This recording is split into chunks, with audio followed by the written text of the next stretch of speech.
Hello everyone and welcome. My name is Ira Idle and this is the first in a series of video lessons I am giving on specific topics as they pertain to the neurodiversity movement. These act as extensions to the video lessons I already completed for Autistic Archive. When making those videos, I constantly told myself, some of these topics could or should have their own dedicated lessons. I am proud of my work on the history of the neurodiversity movement video lessons, though it did often feel like I was a news person speaking through headlines when some of these things deserve much more discussion than that.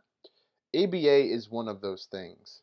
There is so much discourse about it within autistic spaces, as well as parent and professional led spaces, though I feel like very few people really understand what it actually is. This lesson is coming at ABA specifically from a pro-neurodiversity, disability rights, and disability justice perspective. It also includes a detailed history of the field of ABA. You'll see several images like this during the presentation. They're illustrated by Meredith K. Ultra of Ink and Daggers. I think their artwork really conveys the way many self-advocates feel about ABA, mainly from people who received ABA services.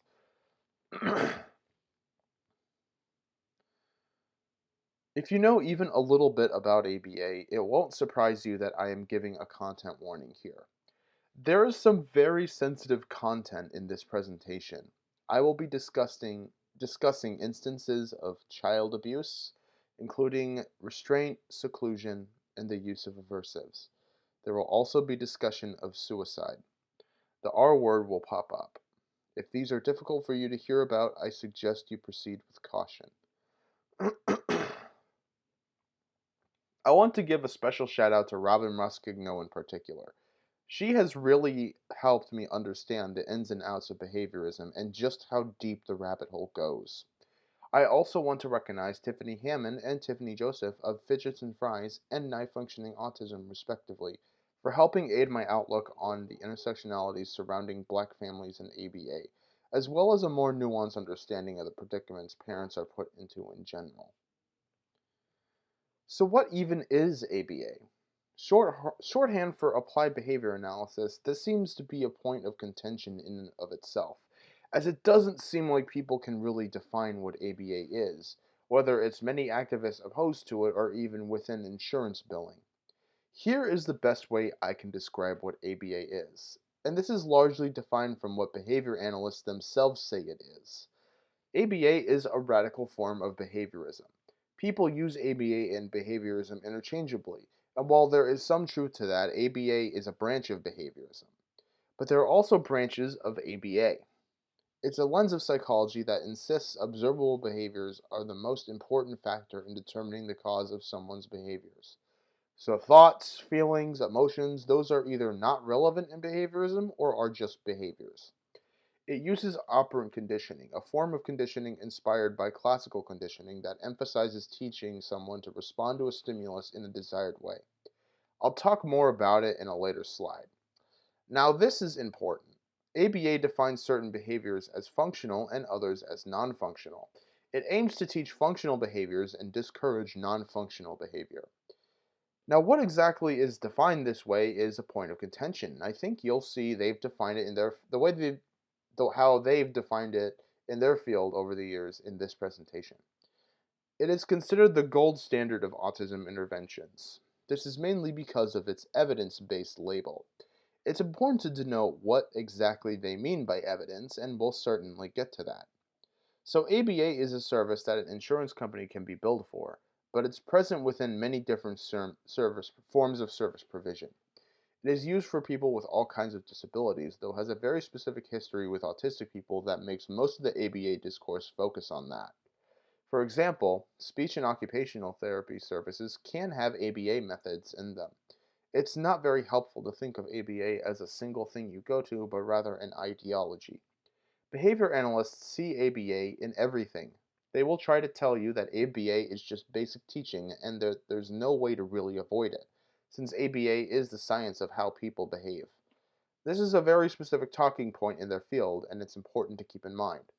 I obviously do not agree with this assertion, and I think this is how to convince people to adopt their services more broadly, including in speech and OT. Now, there is a difference between saying ABA is present in service provision and saying ABA is there when you brush your teeth or get out of bed. It's like a religious view, where the whole world is viewed in the lens of a faith-based belief.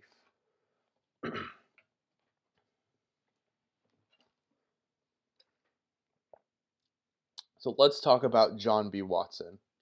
He's considered the father of behaviorism. One common misconception I see within anti-ABA advocacy is the notion that Lovaas was the single founder of ABA. There is some truth to that, but really what ABA has become today can be traced back to before Lovaas's work, and really it was a collective effort. It'd be like saying Jim Sinclair founded the neurodiversity movement. He published a paper called Psychology as a Behaviorist Views It in 1913. He took inspiration from Ivan Pavlov's classical conditioning, where he studied how living things respond to certain stimuli and how they could be conditioned to naturally respond to particular stimulus. His most well-known experiment was with a dog and a piece of meat, which naturally makes it salivate. He added ringing a bell to that stimulus and then eventually took the meat away, with the dog still salivating at the ringing of the bell. Watson took this and decided to see how he could teach children to be afraid of things. This was done via the infamous Little Albert experiment in 1920. It was conducted by Johns Hopkins University. In in it, Watson recruited an 11-month-old child, yes, you heard that right, and taught him to be afraid of rats. Now, many people are afraid of rats as is, or at least react a certain way to them because of how they tend to steal your food and infest homes. But Watson wanted to show people, for whatever reason, that you can teach people to be scared of something by pairing a stimulus that already scares them. Watson used the stimulus of banging a hammer against a steel bar loudly when a rat was in the room, which was naturally unsettling to the baby. Babies don't do well with noise. After the hammer was removed, the baby was now afraid of the rat. This experiment made several ethical violations. Albert, the baby, died at age 6 of hydrocephalus. Watson was also infamous for being a generally awful person. I don't think you need an experiment to demonstrate that a baby will become afraid of something if you make a loud noise. But also, people become scared of things for many different reasons, not solely because of stimuli. The first journal of ABA was published in 1958, known as the Journal of Experimental Analysis of Behavior. It was published by B.F. Skinner and Charles Foerster. I'm going to talk a lot more about Skinner in particular, but this was a psychological journal that was self-funded. It wasn't authorized by any official governing body, not the APA or any reliable institutions, but by the publishers themselves. It's now known as the Journal of Applied Behavior Analysis. Another thing to note is the double-blind review of this journal, published in 1958, was only added 2 years ago. So what this means is that all peer review that happened was done with the identity of either the author, the reader, or both being known during review. It's a way of reducing bias. Very curious. I have only taken introductory level college courses in science, psychology, and statistics, though I did take AP and IB level courses in those subjects too, and even I know that this is all very suspicious and unusual.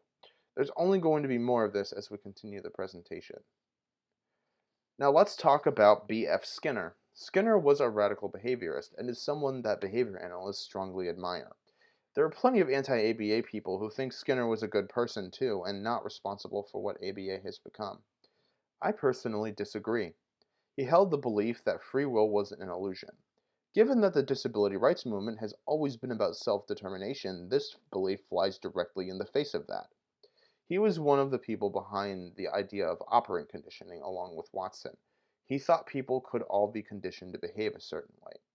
One of his most famous experiments is the Skinner box, where a rat is placed in a maze and is tasked with performing desired behaviors and then getting rewarded with sugar water as positive reinforcement, particularly for pulling the right lever. But it's only rewarded with the water if it does what the conductor of the experiment wants.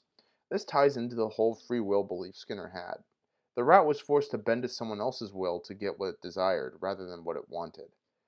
This became this became a model for operant conditioning, where you are told to do this and get that. He was anti-punishment, at least on paper.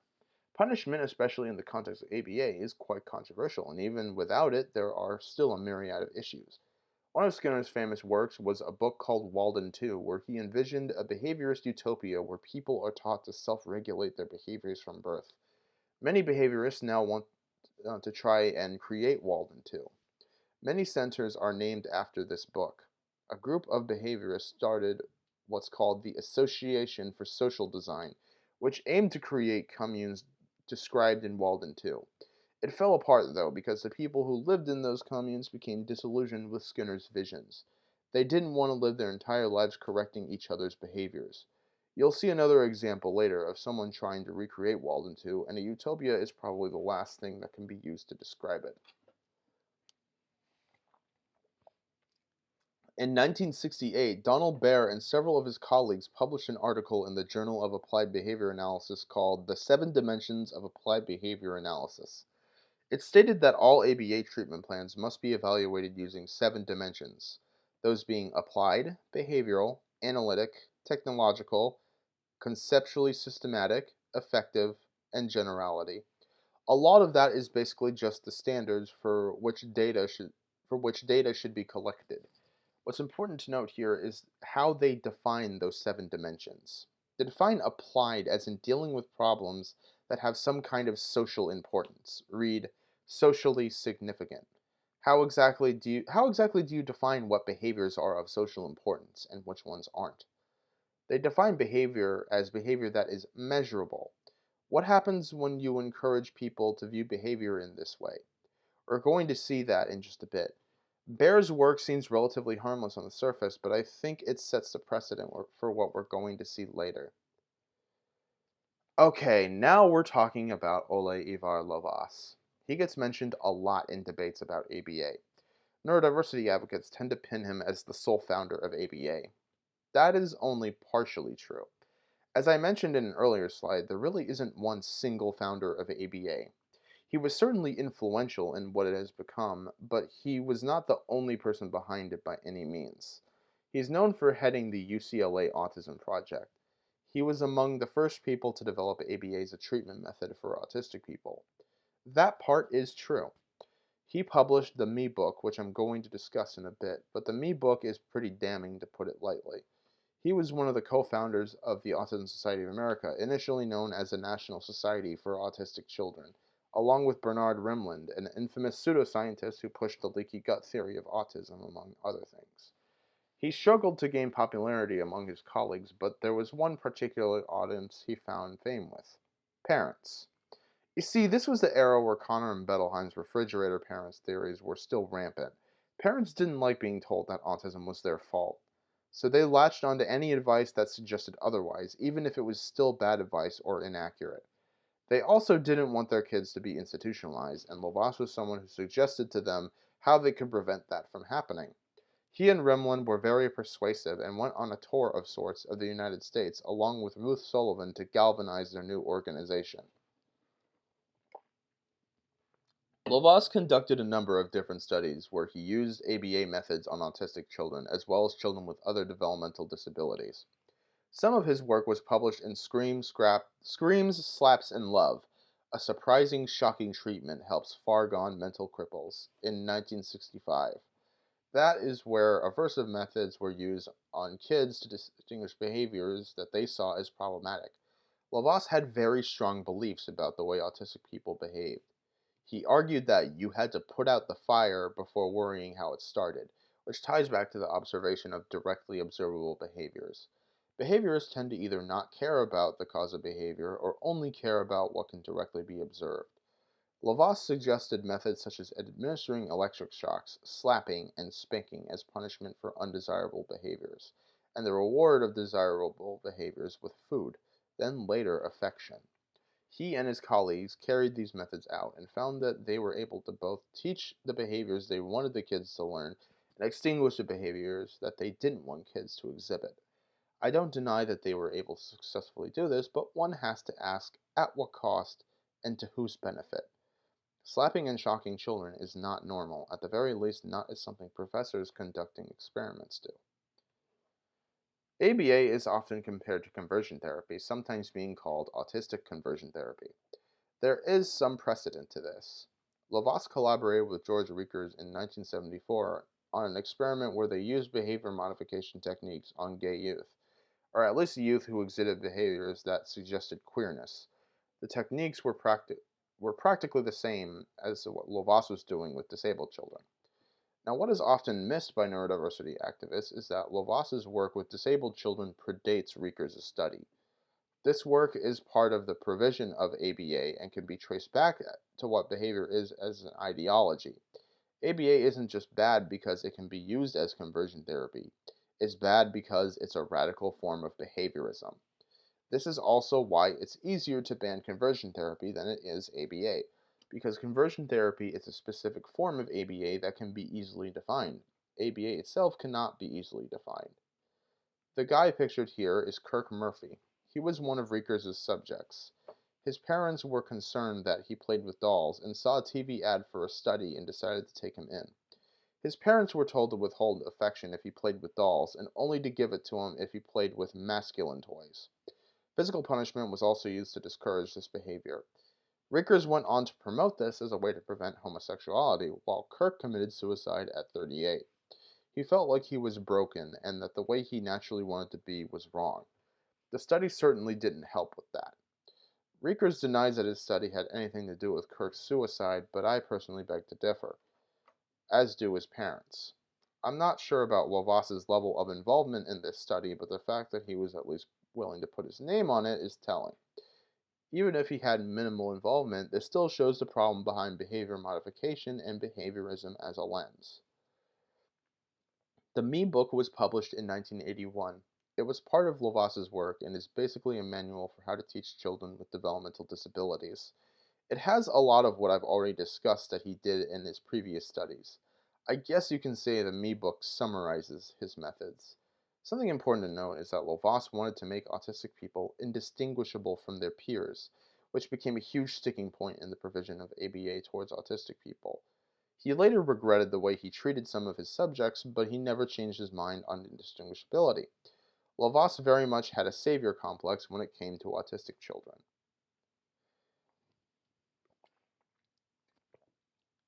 Brian Iwata is another important figure in the development of ABA. He's arguably worse than Lovaas and has had more impact on the field.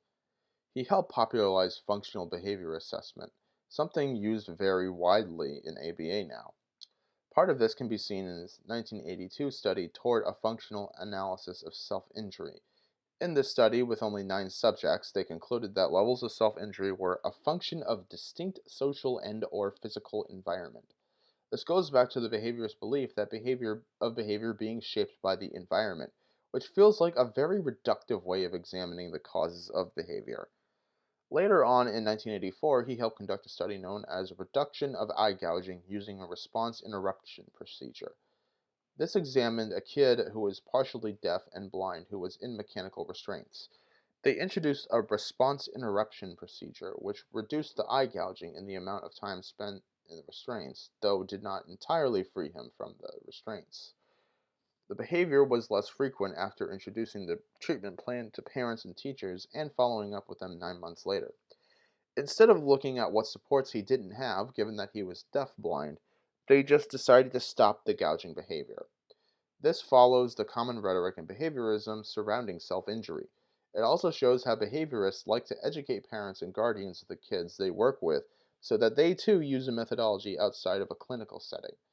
Iwata believes that every behavior has a function. I think it's really unhelpful to view behavior in this way. Like, sure, if I stim or I laugh at something, you could say those actions have a function, but consider the following. Sometimes people do things just because, or simply because they feel good. I guess you could say that's a function, but it feels overly complicated to describe it as such. Not to mention that behaviorists believe that the function of any behavior can be boiled down to 4 different categories. Those being escape, attention seeking, avoidance, and seeking tangibles. Anything that is defined outside these 4 categories, well, those are just non-functional. I think that those are very rigid ways of describing human behavior. So now we come to the Young Autism Project in 1987. This was Lovaas's study that demonstrated the supposed efficacy of ABA as a teaching method for autistic people. Previously, Charles Furster and Todd Risley did some behavior modification on developmentally disabled children. Lovaas expanded on this work, namely with autistic children. These are the control groups he used. One group received 40 hours per week of ABA, while the other only received 10. The data shows that the kids who had the 40 hours were much more likely to complete the standard first grade class, while the kids with only 10 hours were more likely to be in a special ed class or even an entire school for children with disabilities. Notice that they used the R word here. It was more socially acceptable to use it at the time. By the way, Donald Baer, who I mentioned earlier, did not approve of the Sissy Boy project, but was fine with this one. So basically, what the study concluded was that if someone was given a more intensive treatment, it is more likely they will be indistinguishable from their peers and they will be less likely to require specialized services, including being segregated from the rest of their peers. That has really become a sticking point for ABA providers. Act now and undergo this intensive therapy so that your kid won't be an inconvenience later on, or God forbid they end up institutionalized. Funnily enough, ABA methods are used inside institutions regardless. ABA is advertised as a service that will save people with disabilities from institutionalization. This is very enticing to parents. I think it's safe to say most parents don't want their offspring to ever see the inside of an institution. My issue with this rhetoric is that it's justifying teaching someone to be someone they aren't to be more normal as a solution to issues that have much better solutions. Why not make general education classrooms inclusive? Why not rethink the way society does things instead so that there's no need for the separation of people by degree of disability? Another thing I'd like to point out is the control group they decided to use. They didn't use a control group of kids who received no ABA, just kids who received less of it. That doesn't tell you as much. It also just so happens that many people don't know they're autistic until they're adults and receive zero disability services as a result. They most certainly successfully completed regular first grade. You could argue that they were able to be indistinguishable without learning to be, but it still begs the question, why do some people get to be themselves and receive a quality education while others have to earn that right? I could go on about just how quality general education or even gifted programs are in the United States, but that's a different presentation right there. This also isn't even getting into what long term effects ABA can have on someone. So much of this comes back around to sure, they were able to do this, but at what cost? This isn't even the worst of it. The Behavior Research Institute, now known as the Judge Rotenberg Center, is probably the most extreme application of ABA there is, but it's also debatably the most faithful to Lovaas's work. It started as the BRI in 1971 and was in Providence, Rhode Island. They also had a campus in California called Tobin World. Matthew Israel founded this place. What's really important to note here is that Israel was a pupil of Skinner's and envisioned the BRI as a recreation of Skinner's utopia as described in Walden 2. Some believe that Skinner would have objected to Israel's work, seeing as he was anti-punishment, but the opposite is true. As late as 1987, he stated that people with severe developmental disabilities who exhibit aggressive behaviors could not be reached any other way. He was very much a fan of Israel's work. According to Israel, Skinner was shown video footage of the residents at BRI and said, "I didn't know. These aren't people. They are animals." Lovaas also convinced Skinner that punishment was necessary for his patients. The BRI started with just two students, one who was autistic and the other was schizophrenic. All kinds of aversive treatments were used to modify their behaviors, whether it was hitting or pinching them, spraying water, making them inhale ammonia, and being mechanically restrained, to name a few things. Most infamously was the graduated electronic decelerator, GED, which are shock devices strapped to someone's body. It became a treatment where people are painfully shocked for demonstrating undesired behaviors, though the definition of undesired was very broad. So, in short, the shocks are administered quite liberally. There was a lawsuit filed against BRI, but the settlement concluded that state agencies could not interfere with their treatment plans so long as the treatment plans were court approved, including those with the use of aversives. The judge who made this decision was Judge Rotenberg, hence the adapted name Judge Rotenberg Center. The JRC also formed a parent committee who would defend their practices for them. They've created a self-reinforcing loop that keeps their doors open. They eventually create a restraining table where someone could be strapped to it and then continuously shocked over and over. Several people have died in residency at BRI and JRC over the years, including children as young as 14. One would think that this obviously inhumane center would be condemned by the governing bodies of their field and would be considered pariahs. This is far from the truth.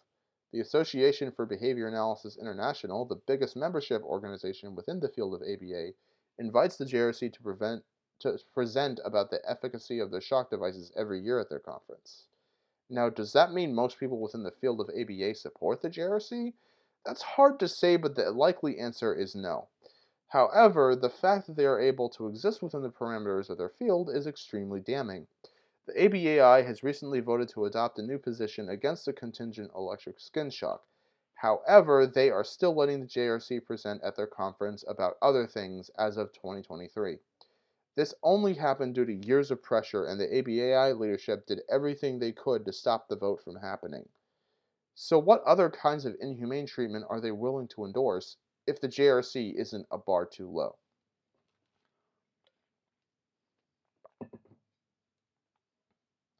Okay, that was a lot. Let's shake that off and take a quick pause. Most of the remainder of this presentation will be talking about opposition to ABA, whether it be from parents, professional, or of course, self-advocates. I think the hardest part of this presentation is now behind us. There's still some really heavy stuff to talk about, but we're now at the point where we will see the voices of those against ABA and behaviorism. I guess you could say we're at the light at the end of the tunnel in some regard.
Noam Chomsky was among the first vocal critics of behaviorism.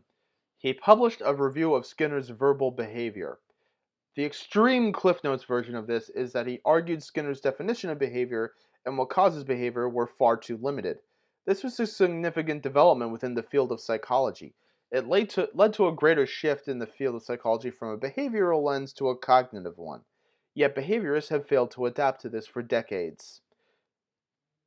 Skinner's rebuttal to Chomsky's review was very brief.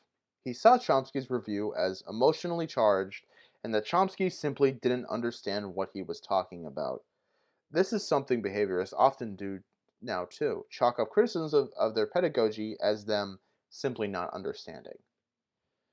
Testimonies from parents whose children were harmed by ABA became more widespread in the 90s when the neurodiversity movement was starting to form. There was a website for several years called Children Injured by Restraints and Aversives, CIBRA. I talk about CIBRA in one of my other video lessons. They were a coalition of parents who told stories about the kinds of abuses their kids faced in ABA services as well as in psychiatric facilities.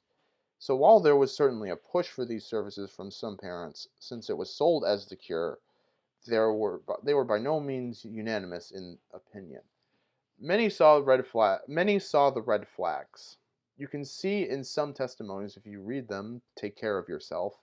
If you do, that even then those parents were told that by ABA therapists that they were they were told that the ABA therapists they went to were heavily misapplying it. You still hear that now, that those are simply a few bad apples, that the BCBAs at the JRC are a few bad apples. As far as early neurodiversity movement history goes, there was certainly opposition to ABA methodology among self-advocates.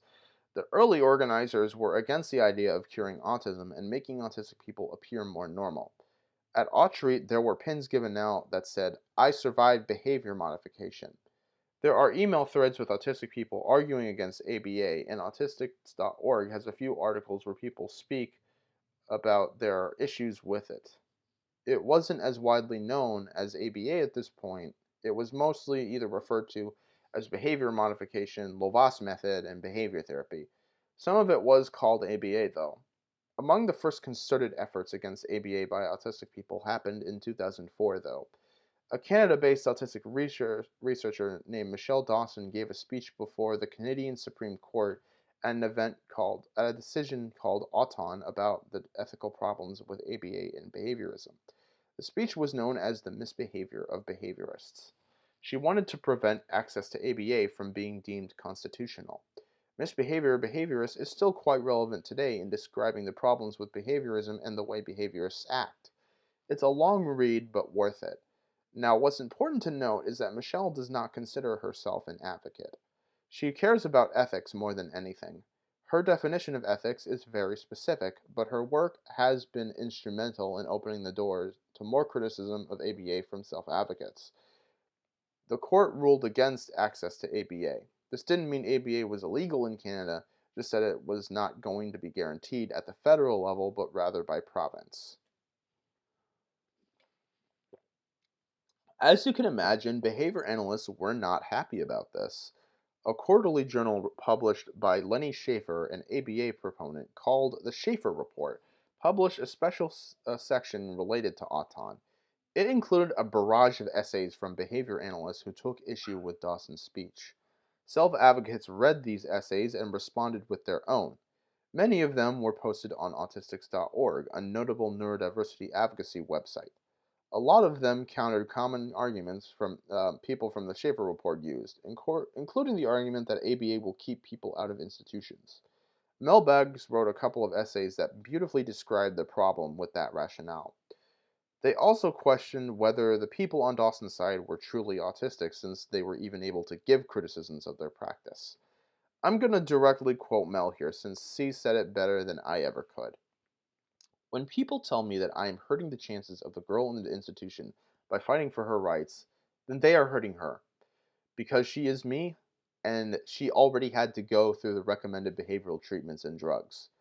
I am the one stuck with the aftermath, just as many other autistic adults are, and many autistic children will be. Nobody is advocating stagnation. We are advocating true learning and true growth that takes the whole person, including the autism that will always be there, into account. We have seen it, so we know it exists." This was really a watershed moment for the neurodiversity movement's relationship with ABA, as it was the first major mobilization against it. Going back to JRC, which I talked about earlier, there is a long history of protests against them. Advocates have had their eyes on it for decades, and opposition to them has taken a number of forms. The campaign was really galvanized in the early 2010s after footage of an autistic man known as Andre McCollins being strapped to a table and repeatedly shocked leaked to the public. It was widely reported on. Advocates like Lydia Brown and Shane Newmeyer took action, as well as ADAPT. Several in-person protests outside the JRC happened, an operation known as Occupy JRC. People also started lobbying the Food and Drug Administration to ban the shock devices. Representatives from the Autistic Self-Advocacy Network delivered a physical petition with hundreds of signatures into the FDA's front desk. This JRC has removed the restraint table, and Israel resigned back in 2011, and no new evidence have been given the GEDs, supposedly. However, they still have them for residents who already had them previously and are very insistent on continuing to use them. The FDA issued their final ban on the devices in 2020, though the JRC delayed the bans on grounds of the pandemic. Then in 2021, the DC Circuit Court of Appeals overturned the ban. As disencouraging as that news may sound, there are several potentially good developments. Andre's Law has been introduced in the state of New York, which would prevent New York residents from being sent to the JRC. Uh, And in the omnibus end of the year omnibus bill, the authorization for the FDA to ban the shock was included in that bill. Even when shock devices are definitively banned and the JRC is closed, both of which are things I believe will happen, the pedagogy of behaviorism will still very much be present. There's always more work to be done. Autism Speaks went on a campaign to lobby for legislation in each state in the USA that would require insurance companies to cover autism treatments, namely ABA. The first state to adapt this was Indiana in 2001, before Autism Speaks existed, though the rest happened after they were established. They did this despite the grassroots efforts from local organizations that were lobbying for more comprehensive insurance coverage of a wider range of interventions. Autism Speaks said, no, let's just do ABA, because it's the only evidence based intervention. Insurance companies don't like paying for ABA because it tends to be so expensive, though they generally don't like paying for much in general. So even at an individual level, it's hard to convince them to fund any one service or another. Autism Speaks' advocacy on this was very aggressive. They're also a large organization, making it easier for them to build a coalition. Now that ABA coverage is mandatory in all 50 states, it's become more encouraged than ever for service providers to adapt ABA methodology. The lower tier role of a registered behavior technician was added more recently. They're the ones who directly carry out an ABA treatment plan developed by a BCBA. This is common in medical practice, though RBTs require shockingly little training to gain their certification. BCBAs also don't have to study as wide of a range of topics to get their certification either. Most of the common university curriculums for getting a BCBA certification focus largely on ABA, with little to no requirement of courses that cover other methodologies. ABA is continuing to grow, and as it becomes more lucrative and as the field continues to proliferate, uh, ABA is continuing to grow as it becomes more lucrative and as the field continues to proliferate. Several practices that are derivative of ABA principles have popped up in the last few decades. I think they are all harmful for the same reasons why I think behaviorism is. This is also why it's more helpful to think of ABA as an ideology rather than a single thing one does or goes to. You can find ABA-informed practices in many forms of service provision, and they're starting to even just call it all these different things.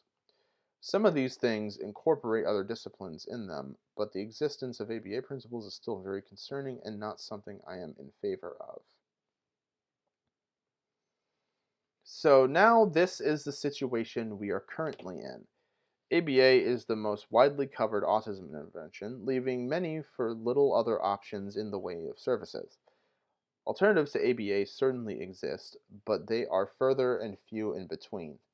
They are also more expensive, and insurance companies won't be as willing to cover these services without strict caps, leaving the option to either pay out of pocket for these alternatives or to enroll in ABA. Now, not everyone has the privilege to choose depending on their socioeconomic status and where they live. ABA is so lucrative that private equity firms are investing into it.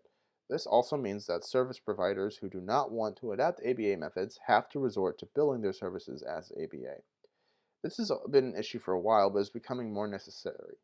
Autism Speaks continue to lobby for more ABA coverage along with organizations like the Council of Autism Service Providers. The lobbying they already did was mainly for private insurance companies. They now want broader Medicaid coverage too. ABA is spreading to other parts of the globe, though it's not as common abroad as it is in the United States. I think it's pretty interesting how it's mainly taken off here, and there's very much a discussion to be had as to why. Positive Behavior Intervention and Support, PBIS, is becoming popular among public schools, so ABA methods are even starting to seep into non-disability related service provision. Another thing to consider is that people being taken out of ABA, should that even be an option for them, is by no means a happily ever after, especially if they are multiply marginalized. There are other societal problems writ large that people face, and being an ABA may be less bad than, for example, having a bad run-in with law enforcement or CPS taking kids away for failing them to enroll in ABA. So the current situation is, to put it lightly, quite bleak. However, it is by no means hopeless. It does not mean ABA has to or even will continue to grow forever. There is enough of vocal opposition to it online um, at this point that attempts to expand ABA services will at the very least be made with some form of obstruction.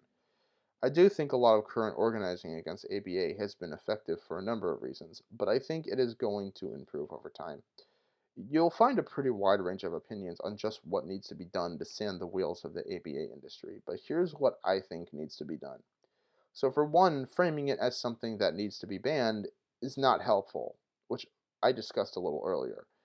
It's possible that you could legislate bans or caps on the certification of behavior analysts, or legislate bans on some of the worst practices within ABA, namely restraint and seclusion.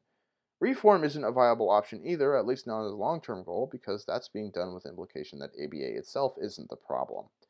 There also isn't really a willingness from the biggest influencers in the field to do that. Harm reduction is fine, but as long as it's done with the intention of making it less bad and not rehabilitating the field. There are things done in ABA that, in isolation, are fine enough, such as incidental teaching, though those aren't concepts they invented but rather adopted, despite many of them claiming otherwise. Building smaller practices that are strictly anti ABA is necessary and already being done. Retraining people leaving the field could also be helpful and a good way out for many of them, though that is obviously an imperfect solution, seeing as they may not entirely unlearn ABA. Policy level work is going to take a long time, especially since the pro ABA lobbyists will not be in favor of anything that stifles the field's growth. So, grassroots organizing is the most important thing to do right now. There's also no one single form of support that should override ABA that ABA right now. There's also no one single form of support that should there's also no one single form of support that I'm sorry. There's also no one single form of support that should override ABA because there's no one single service that works equally well for everyone. Ending ABA provision, or at least making it less widespread, is going to be a long and difficult process. It may take fundamentally rethinking how society is structured. However, as we've seen with other movements and campaigns, including the neurodiversity movement, years of coalition building, effective planning, and mass organizing can get us there. It just needs to actually be done. Thank you for watching.